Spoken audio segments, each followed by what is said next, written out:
Puis après, j'aimerais vraiment qu'on s'intéresse à ce qui va bien au-delà d'une question de transition de genre et qui est là, est clair, et depuis le début, c'est-à-dire l'âge de la dame et du jeune homme. Mais allez-y. Alors, je voulais rebondir sur les propos de Lara et de Mike. Ouais. Alors, est-ce que Théo pourrait nous montrer la photo de Brigitte à la Providence dans les années 90 ? C'est une photo que Candace a relayée hier ou avant-hier, je ne sais plus, sur son X. Voilà. Et donc, voilà, c'est Claudia Schiffer, donc à la Providence. Les plus belles jambes de Paris. Voilà, dans la pin-up. Jésuite. Voilà. Donc, on apprécie. Et donc, tous les garçons. Oui, mais après, là, elle est âgée quand même, donc c'est assez normal. C'est plus une pin-up parce qu'elle est très âgée. Hein. Faut pas être non plus médisant à ce point-là. Ils étaient amoureux d'elle. Enfin bon, après, tous les goûts sont dans la nature. On se rappelle Harold et Maude, toutes ces histoires. Bon, on en parlera, on approfondira plus tard sur à la fois la différence d'âge et l'âge du capitaine lors de la rencontre. Alors, il y a une autre photo que j'aimerais aussi montrer en relation avec ce qu'a dit Mike. C'est la photo de Brigitte le 11 décembre 2015.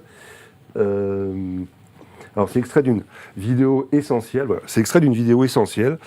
C'est la première apparition publique de Brigitte Macron en tant qu'épouse d'Emmanuel, donc le 11 décembre 2015. Je dis bien 2015. Et en fait, c'était l'équipe de campagne. Il préparait déjà sa candidature à l'élection. Et en fait, personne ne savait. Oui, parce que moi, en fait, je pense, surtout, j'ai appris à droite, à gauche, que bien avant que Macron se lance en politique, c'est elle qui avait déjà des ambitions, déjà pour elle-même, je pense, au niveau politique et qui a poussé, on va dire,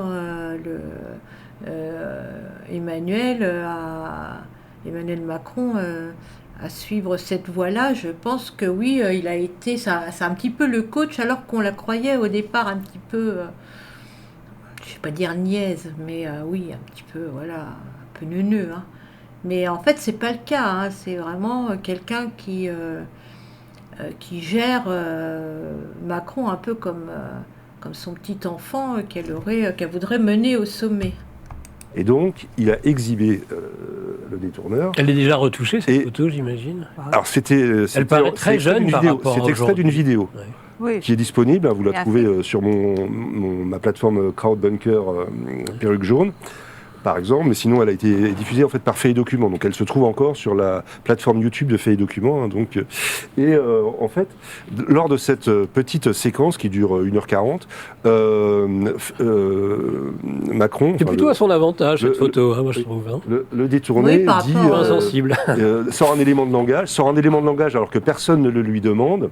L'élément de langage, c'est oui, c'est ma femme et elle ne coûte aucun argent au public, c'est moi uniquement qui la paye, etc. Alors que personne ne lui demande ça. Et en fait, c'est l'élément de langage qui était déjà prêt. Donc, en décembre 2015, c'est l'élément de langage qui était déjà prêt, qui était déjà dans les tuyaux pour faire sauter Fillon, comme a dit Mike tout à l'heure. Ça, c'est très important. Et c'est vraiment Fait et Documents, Xavier Poussard, qui avait lancé ça il y a longtemps. Donc, j'ai pas oublié cette vidéo. Et alors là, chacun peut constater voilà, le visage. Elle est un peu boudeuse. Le visage de madame, avant les opérations de féminisation du visage du bon docteur Buy. Je vous engage à regarder la vidéo. Bah, j'ai envie de dire, elle était mieux avant, hein. C'est pas pour dire. Hein. Si elle est maintenant féminisée grâce à ce fameux médecin, il aurait mieux valu qu'elle reste comme elle était, parce que là, pour le coup, elle était mieux avant. À faire des tests. Voilà, il n'y a pas besoin de reconnaissance faciale, je pense. Après, elle était plus jeune, hein, évidemment. Mais on en parlera après, mais voilà, il y a une... Il y a un petit côté garçon. Ouais. Et puis une autre photo de Abou Simbel, monsieur Théo, s'il vous plaît. C'est une photo de Paris Match qui date de janvier 2019, d'un voyage en Égypte, un voyage officiel en Égypte. Et nous pouvons admirer donc sur le site d'Abou Simbel, puisque ces messieurs dames font du tourisme à nos frais, eh bien nous avons madame qui marche d'un pas décidé, voyez, avec une allure extraordinairement féminine, n'est-ce pas ? Cravate au vent, enfin non, voilà, non, c'est le monsieur qui a la cravate au vent, voilà. Donc, je vous laisse apprécier, et donc peut-être qu'on peut enchaîner après ces magnifiques photos. L'enchaînement, Lionel, c'est que j'aimerais vraiment qu'on... vous êtes enseignant, vous êtes professeur. La question du consentement, ça a quand même si je ne sais pas ce qu'il en est aujourd'hui des cours et des stages d'éthique qu'on peut avoir en tant que fonctionnaire, moi j'en ai eu, en tout cas, je pense quand même qu'on avertit sur un minimum de choses quand on va être en rapport avec des enfants. Est-ce que ça n'intéresse personne? Parce que le cas d'un Premier ministre qui aurait été sur Betaram alerté, ça, alors là, tout de suite, on en fait tout un tas d'affaires. Mais là, quand même, j'ai l'impression qu'on est sur une dame qui avait quel âge? 39 ans? Qu'elle soit même si elle est dame. Et un jeune homme qui était en collège, c'est ce qu'il nous expliquait, en fin de 3e, en collège, et qui avait 14 ans. Comment se fait-il? Madame Borne disait hier, sur Betaram, l'éducation nationale s'est plantée, elle a manqué quelque chose. Est-ce que là, c'était où? À la Providence? C'était où que ça a eu lieu? À la Providence? Ah oui, c'est à la Providence. À la Providence, Madame Borne, moi je vous pose maintenant la question, il y avait le préfet, moi, Madame la ministre, est-ce que vous croyez que l'éducation nationale, à la Providence, à cette époque, n'aura pas manqué quelque chose? Oui, mais pas qu'à cette époque, puisque si nous reprenons la jurisprudence, j'ai parlé de l'affaire Duhamel, quand on trouve, même après le délai de prescription, quand on trouve une victime, la démarche habituelle d'un juge, c'est de rechercher s'il n'y a pas d'autres victimes potentielles. Oui. Donc là, la recherche ne peut pas être faite à la Providence, puisqu'il y a prescription sans doute, mais au lycée Franklin, où cette personne a exercé jusqu'en 2007, je crois. Il faut rechercher, parmi les enfants qui ont fréquenté le lycée Franklin, s'il n'y aurait pas d'autres victimes potentielles. C'est la démarche habituelle. Lors de la dernière émission avec Mike, j'avais évoqué le cas dans Lyon d'un curé qui avait, à peu près à la même époque, fin des années 80, début des années 90... Il semblerait qu'elle recevait souvent, elle avait l'habitude de recevoir souvent, je crois quand elle était prof de théâtre, ses élèves chez elle, donc dans son logement, personnel, quoi. Et donc, il serait pas étonnant qu'avant Emmanuel Macron, puisqu'elle a quand même un certain âge et elle a dû exercer quelques années avant, lorsqu'il avait des couches, il n'est pas probable qu'elle ait peut-être tenté des approches avec d'autres élèves. Ce serait intéressant de chercher à ce niveau-là. Détourner une mineure de 14 ans, entre 14 ans et 18 ans, et l'archevêque de Sens avait tout à fait logiquement recherché s'il n'y avait pas d'autres victimes. C'est la démarche habituelle. Pourquoi là, il n'y a pas cette démarche? Et encore maintenant, puisqu'on parle, Xavier Poussard a sorti, il n'est pas le seul, le délai de prescription complète avec la loi Schiappa pour cette affaire-là, c'est le 21 décembre 2025, puisque c'est 30 ans après la majorité de la victime. Donc il est encore temps. Oui, mais s'il y a d'autres victimes bien sûr, potentielles, ça repart. On doit faire cette recherche. Donc là, et moi, en tant qu'enseignant, j'ai fait... pour vous dire, moi je suis en fin de carrière et je suis arrivé au bout de l'échelle de rémunération des enseignants. Je suis non promouvable. Donc je me lâche un peu. J'ai écrit à mon inspecteur et ma proviseure récemment, parce que, figurez-vous, alors que je suis au fait de ma carrière, c'est la première fois qu'on me refuse la venue d'un écrivain. Pour des étudiants de première année de BTS, donc qui ont tous 18 ans, sous prétexte que c'était pas adapté, ils pourraient pas comprendre, etc. Alors moi, j'étais étonné parce que ces gens-là ont le droit de mourir pour l'Ukraine, Monsieur Macron veut les envoyer mourir en Ukraine, ils ont le droit de voter, mais ils n'ont pas le droit de rencontrer. Alors l'écrivain en question, c'était Pierre Jourde, qui est quand même quelqu'un qui a dirigé une édition dans la Pléiade. Bon, pour revenir dans mon lycée, je pensais que ça honorerait le lycée, mais non, c'est pas possible. Et en fait, c'était pour évoquer son livre où il critique le wokisme, un livre qui s'appelle La tyrannie douce. Et donc, critiquer le wokisme, c'est pas possible avec des élèves qui ont tous 18 ans. On peut pas avoir une discussion, quoi qu'on pense. Donc c'est ça la France. Donc j'étais en fureur et j'ai écrit une très longue lettre, qui est d'ailleurs sur mon site altersexualité.com, à l'inspecteur et au proviseur, en leur disant, faisant le rapprochement avec l'affaire Brigitte. Donc Madame Brigitte sur son agenda officiel, il est écrit elle est allée, par exemple, j'avais pris le mois de novembre, puisque c'est publié en fait après coup. Au mois de novembre, elle est allée à 3 reprises dans un établissement scolaire, rencontrer des enfants. Et là, je lui dis, mais donc, madame qui a détourné un mineur, et ça c'est officiel, c'est écrit dans l'article de Wikipédia, hein, c'est pas complotiste, ça.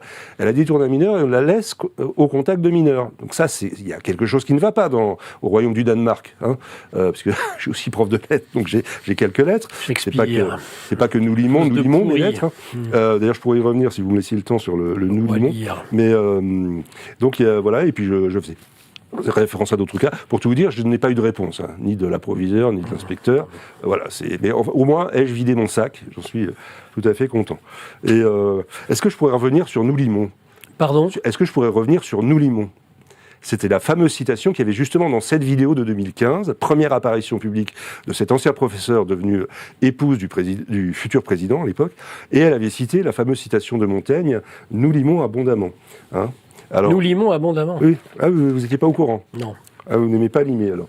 Avec Montaigne, Surtout avec Montaigne. Alors, comme je suis prof de lettres, j'ai fait ma petite recherche. Donc, en fait, la phrase exacte prononcée par Madame, à cette époque, donc épouse du ministre de l'Économie. Là, il faudra m'expliquer. Excusez-moi, je mange encore, comme tous les soirs. Pourquoi tout le monde en a après Lionel, là, il est problématique, hein. Je suis pas au courant, mais dans le chat, ça n'a pas l'air de...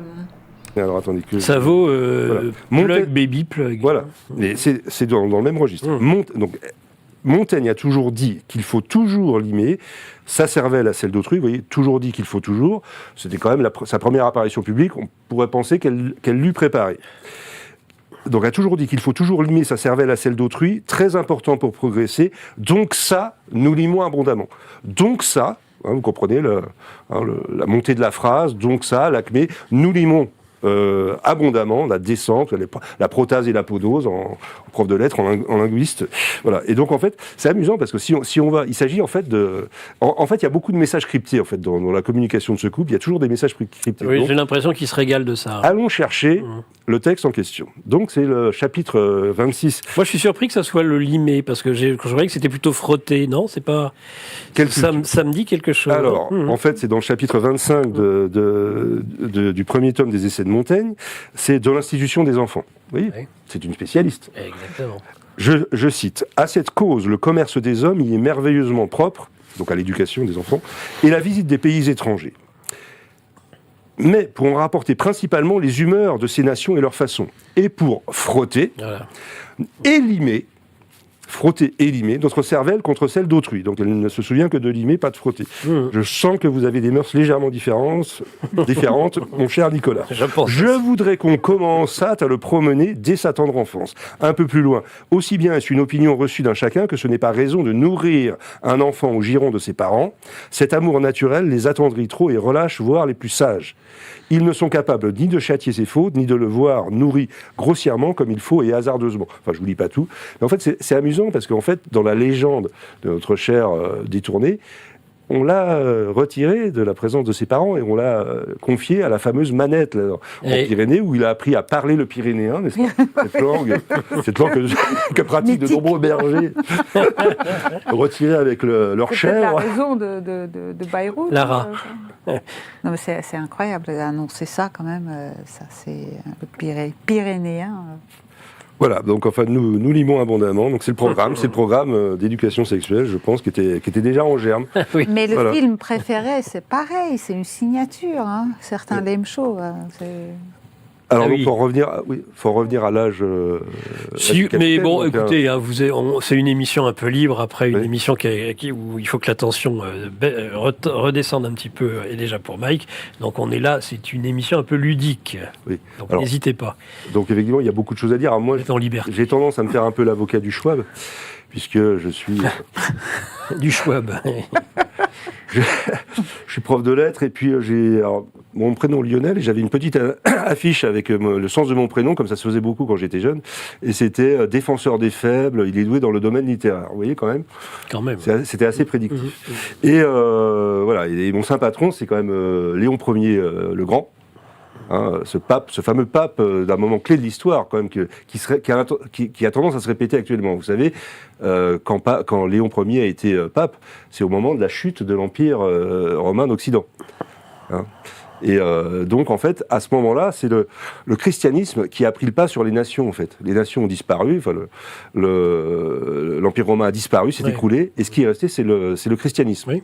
Et le catholicisme. Enfin, le catholicisme, il y avait aussi, il était en lien quand même avec les autres obédiences chrétiennes. Bien sûr. Et voilà, donc mon saint patron, en fait, est allé rencontrer au nom de l'empereur, qui était plus grand-chose, c'était un empereur décadent, hein, vous savez bien, donc c'était un peu Macron, et il était allé rencontrer Attila, et c'est lui qui a fait reculer Attila, ce Léon, saint patron. Donc vous voyez quand même, il y a ça percute dans l'histoire. Là, est-ce qu'on va vivre ce moment où les nations européennes vont s'écrouler, et où ça va être, qu'est-ce qui va prendre le pas, en fait, qu'est-ce qui va remplacer, qu'est-ce qui va remplacer le christianisme pour constituer une nouvelle unité européenne.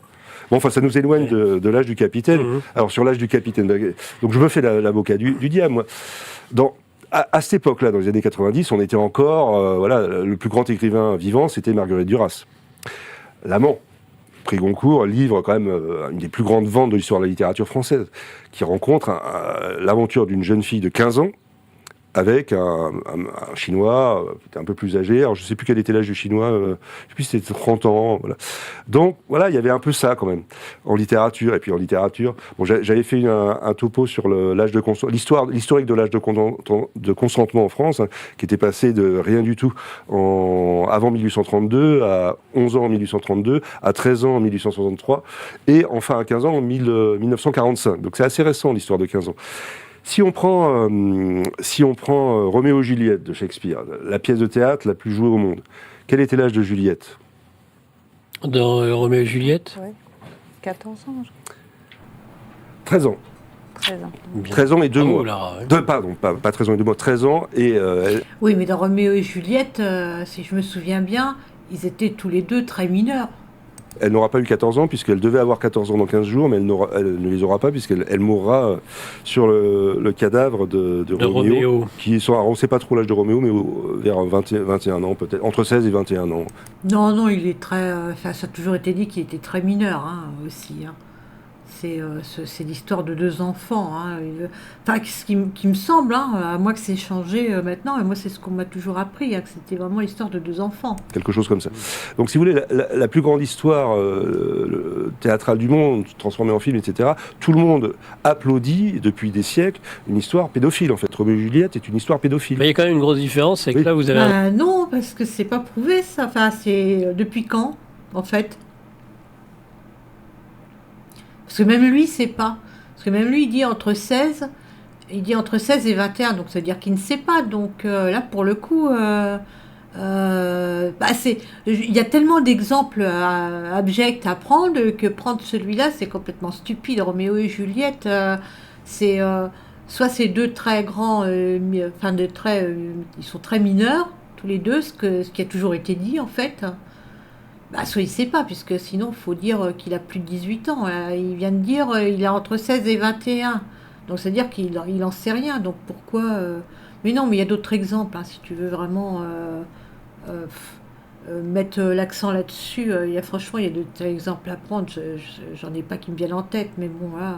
Un enseignant, c'est-à-dire quelqu'un qui a une certaine emprise sur son élève. Et puis, je pourrais continuer un peu. Enfin, je suis en train... Puis, en plus, c'est une fiction, quoi. Pour tout vous dire, de travailler un article sur... Là-dessus, je ne suis pas d'accord, parce que je pense que il fut un temps où, en fait, c'était pas tant l'âge calendrier qui dictait, en fait, la vie, mais le réel ressenti. Pas de majorité. C'était une jeune femme qui devient une jeune femme, elle devient plus tôt que d'autres, et elle peut être objet de... C'est pas une affaire de pédophilie pour moi, non ? Oui. Autant Lolita, mais là, c'est autre chose, non ? Oui, enfin, en tout cas... Ouais, je suis un petit peu d'accord avec elle. Pour le coup, Lolita, oui, c'est un bon exemple.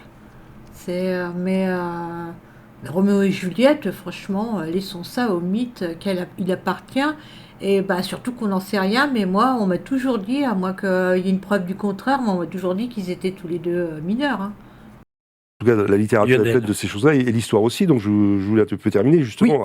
Oui, avant cette époque, c'était en fait l'âge de la puberté, effectivement, et il y avait aussi, le seul âge qui était donné, c'est l'âge du mariage, donc il était 15 ans pour les filles et 18 ans pour les garçons. Ça a duré plus d'un siècle, et ça s'est terminé en 2006, où on a égalisé. En fait, c'était pour protéger les enfants, parce qu'il y a beaucoup de naissances avant. Non, puis après, plutôt que de refaire le passé, là, le passé c'est le passé, il y a des cas aujourd'hui qui sont très très graves. Donc, s'attacher toujours à des exemples passés, ça ne fait pas avancer le schmilblick. La jeune fille est atteint l'âge de 18 ans. Même, on retrouve un peu ce décalage de 2 ans, 2 ans et demi encore aujourd'hui dans les statistiques dans un mariage entre l'homme et la femme. Voilà, mais donc ça fait qu'en fait cette loi elle est un peu contre-productive, ou disons on peut la voir différemment, c'est-à-dire qu'en fait à cause de cette loi on laisse en dehors du mariage de nombreux enfants qui ne sont plus protégés par le mariage en fait. Donc c'est une loi qui a l'air positive mais qui en fait insécurise des enfants et des femmes, enfin des jeunes filles qui ont enfanté avant l'âge de 18 ans et qui sont nombreuses. Alors, en Angleterre, je sais qu'il y avait eu un record, un garçon de 12 ans avec une fille de 10 ans, enfin c'était... Non, mais par contre, il me semble qu'il peut y avoir des dérogations pour se marier, même si on est mineur, dans certains cas, alors qui sont assez rares, mais dans certains cas, il peut y avoir des dérogations, donc c'est possible quand même. Carrément le record. Qu'est-ce qu'on fait humainement? Alors ma mère a été longtemps éducatrice spécialisée en Seine-Saint-Denis, donc je connais un peu la misère du monde. Je l'ai vu le mercredi, elle m'amenait dans ses familles, et il y avait des cas, des choses comme ça. Enfin, elle m'en a raconté, elle m'en raconte encore. Voilà. Non, mais la misère du monde, c'est pas Saint-Denis non plus. La misère du monde, tu peux dire la misère de la France, ok, mais la misère du monde, non. Il y a beaucoup de misère dans le monde, bien plus qu'il y en a à Saint-Denis où on y met un budget colossal. Non, là, tu peux dire peut-être c'est la misère française. Voilà, donc si on revient dans l'histoire de France, si on descend, on a le fameux Louis XV. Donc Louis XV, Madame de Pompadour. Est-ce que Lara met peut-être du parfum Madame de Pompadour? L'Élysée est l'ancien palais de Madame Pompadour. Voilà. C'est un parfum pédophile. Quel âge avait Madame de Pompadour quand Louis XV l'a rencontrée? C'était... Ouais, non, mais c'est bien l'histoire. Là. Il va remonter à l'homme de Cro-Magnon. Non, mais c'est maintenant, c'est les problèmes de maintenant. Hein. Tous ces gens-là sont morts et enterrés. C'est les problèmes de maintenant. On va pas se mettre à refaire on va dire l'historique des tendances pédophiles depuis la création de l'humanité. Je veux dire, au bout d'un moment, parce qu'il faut avancer. Au bout d'un moment, Monsieur Labosse. Au bout d'un moment, il faut avancer, et vous êtes brigittologue, et c'est plutôt vers l'avant qu'il faut se pencher, c'est-à-dire comment on en est arrivé à élire en France un président victime de sa femme lorsqu'il était mineur. Bon voilà, je ne vais pas en dire plus parce que je n'ai pas envie d'avoir des problèmes, mais voilà. Le reste, ça sert à rien en fait. Une soirée d'opéra, elle jouait, elle était actrice, elle avait 13 ans et 2 mois. Voilà, et c'était dans son bordel qu'on appelait le Parc Auxerre. Donc, parce que ce monsieur, évidemment, pour se protéger, il voulait... En plus, c'est des exemples particuliers. Il faut un peu généraliser lorsqu'on parle du passé, parce que sinon, on ne pense pas, monsieur. Pas attraper la vérole, donc il voulait des jeunes filles intactes. Bon, l'affaire la plus connue, c'est Louis XIV, et c'était à Saint-Germain-en-Laye, dans le château de Saint-Germain. Alors, j'allais y venir. Donc, Louis XIV, dépucelé à la demande de sa mère, Anne d'Autriche, par la fameuse... Oui, en même temps, il était roi à 7 ans, donc est-ce que franchement, c'est un exemple qui peut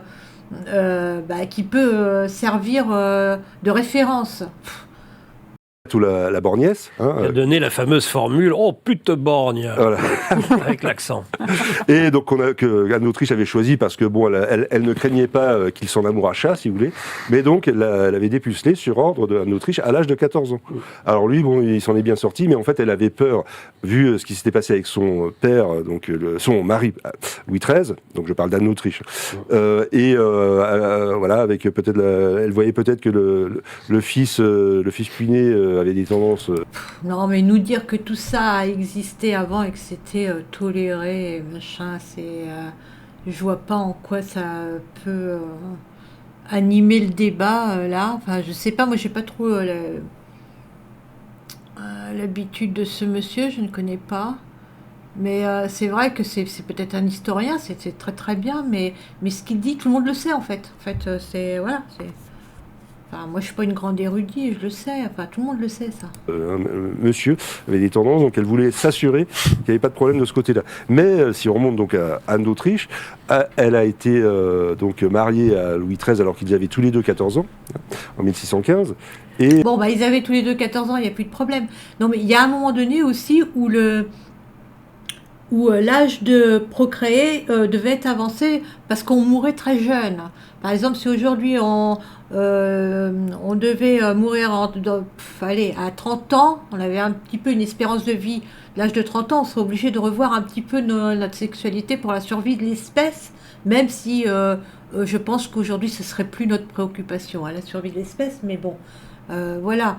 Il y a un moment donné, il faut remettre le problème à son temps. Aujourd'hui, il y a un énorme problème de l'égophobie, philie.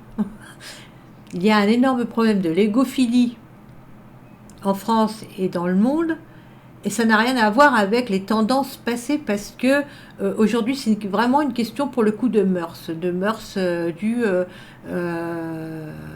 je crois, un peu à la libération sexuelle vers les années 70, par là, je pense. Et en fait, Marie de Médicis, donc l'épouse, enfin la veuve d'Henri IV à cette époque-là, a exigé qu'il consommasse le mariage à 14 ans. Et ça a traumatisé à vie Louis XIII, qui a refusé d'avoir d'autres rapports avec...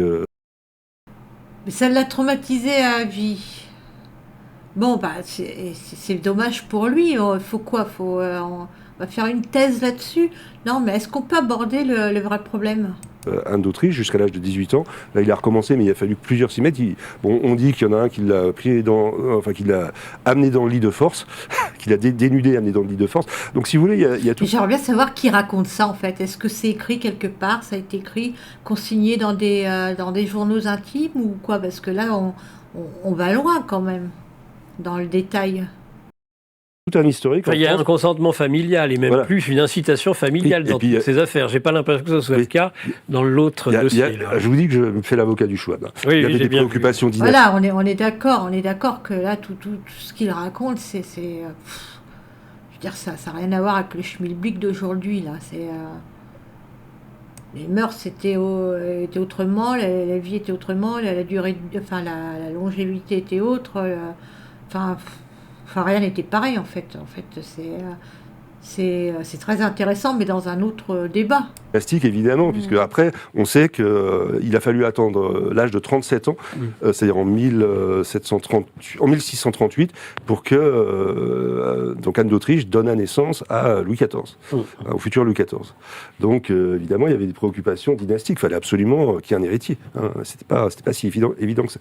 Donc, en fait, est-ce que c'est ce président, parce que vous avez vu qu'il monarchise, ça peut se dire, ça, il monarchise la République, est-ce qu'ils ont des souvenirs comme ça, puisqu'elle se souvient de nous limons, mais pas de nous frottons? Est-ce qu'elle a des souvenirs de l'histoire de France? Je vois pas. Tu t'égares. Hein. Mais vraiment, Monsieur Lionel, vous égarez là. C'est assez pénible. Est-ce que c'est ça l'histoire? En fait, on s'y